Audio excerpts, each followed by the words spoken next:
देखिए दो चीजें हम बात करेंगे। पहले तो हम सरफेस एनर्जी ऑफ लिक्विड की बात करते हैं।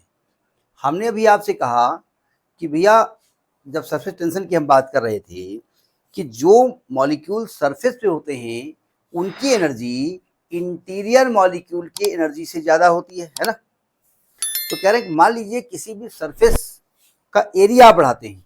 एरिया कैसे बढ़ाएंगे? मान लिया आपके पास ग्लास में चाय है और आपने उस चाय को कटोरी में डाल दिया। अब कटोरी का एरिया बढ़ गया ना।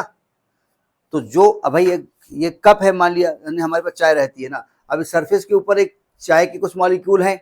अगर हम इसको उठा के किसी कटोरी में डाल दें, चौड़ी ऐसे या थाली में डाल दें, तो जो नीचे के मॉलिक्यूल ऊपर नहीं आ जाएंगे।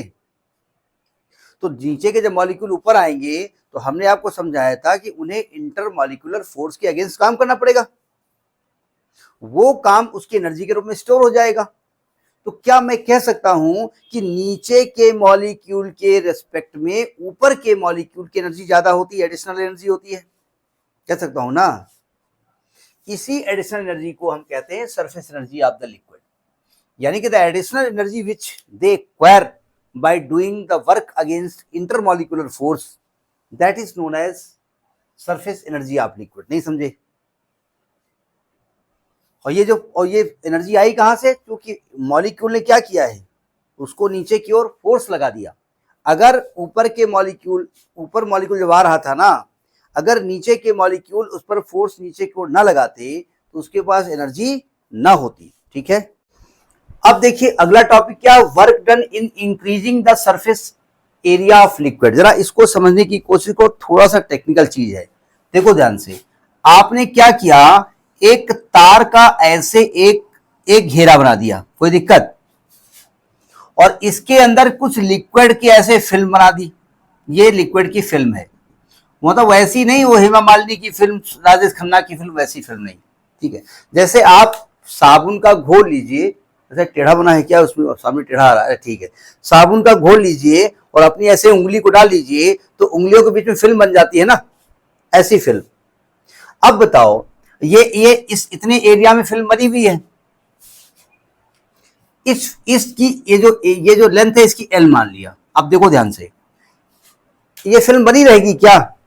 जी नहीं, ये सिकुड़ने की कोशिश करेगी। अगर आप एक काम करिए, यहां पर एक ऐसे छल्ला डाल दीजिए, ऐसे रॉड डाल दीजिए, ऐसे एक तार डाल दीजिए, ऐसे जो खिसक सके। मतलब ऐसे समझिएगा, ये दो तार दिख रहे हैं आपको, दिख रहे हैं ना, आपको दिख रहे हैं, आपके कैमरे में आ रहे हैं, ये दो तार दिख रहे हैं आपको। इसके बीच में ऐसे एक तार लगा दिया, ऐसे ये तार खिसक सकता है, और ऐसे उठाया और पानी के घोल में डाल दिया, ऐसे निकाल लिया, तो देखो इसके बीच में ये फिल्म बन गई? नहीं बनी नहीं है, मतलब समझ लो बन गई। तो अब ये फिल्म क्या करेगी, सरफेस टेंशन की वजह से ये कम से कम एरिया कवर करने की कोशिश करेगी, तो ये सिकोड़ने की कोशिश करेगी, यानी ऊपर की ओर एक फोर्स लगाएगी ना, ऊपर की ओर एक फोर्स लगाएगी। कितना लगाएगी? जितना इसकी लेंथ होगी, तो एफ प्रोपोर्शनेट एल। और अगर ऊपर की ओर फोर्स लगाएगी तो आपको उसी के बराबर नीचे फोर्स लगाना पड़ेगा, अदरवाइज ये खिसक जाएगी, इसकी एरिया कम हो जाएगी। ठीक है। अब देखो इसकी लंबाई तो एल है, लेकिन हम यहां पर 2l लिखेंगे। क्यों भाई? क्योंकि भाई बुक में 2l लिखा गया है। अब जरा समझो, अगर कोई भी फिल्म के दोनों सरफेस एयर के कांटेक्ट में होंगे तो वहां पर ये 2 से मल्टीप्लाई किया जाएगा, अदरवाइज नहीं किया जाएगा। बात समझ आएगी नहीं आएगी? अभी मैं उसके बारे में बात समझा दूंगा। तो जब इसको F इज इक्वल टू करेंगे तो एक कांस्टेंट आएगा T इंटू 2l। अब F समझ आ गया। अब आपने फोर्स लगाया, और फोर्स लगा के जो तार आपने बांधा था ना, मतलब खिसक सकता था, इसको नीचे खिसका दिया थोड़ा सा, ये तार यहां पर आ गया।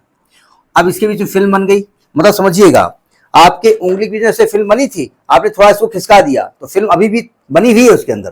ठीक है, उसका एरिया बढ़ गया।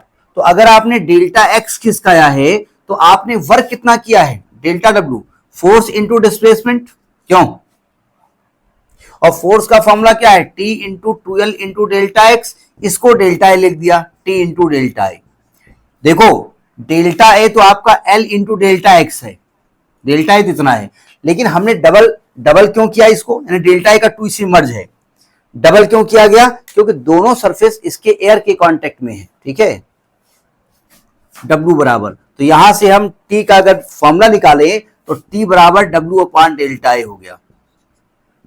और अगर डेल्टा ए को 1 मान ले तो टी बराबर डब्ल्यू हो जाएगा। ठीक है, क्या मतलब हुआ, सुनो ध्यान से कि अगर अगर अगर किसी भी कोई भी फिल्म बनी हुई है, मतलब वाटर की या सोप की, तो उसका अगर एरिया आप यूनिटी बढ़ाना चाहते हैं तो एरिया बढ़ाओगे तो सिंपल सी बात है, कुछ मॉलिक्यूल सरफेस पे आएंगे जो नीचे होंगे, तो जो ऊपर की ओर आएंगे सरफेस पे आएंगे उनकी एनर्जी ज्यादा होगी, तो उनकी जो भी एनर्जी होगी वही सरफेस टेंशन होगा।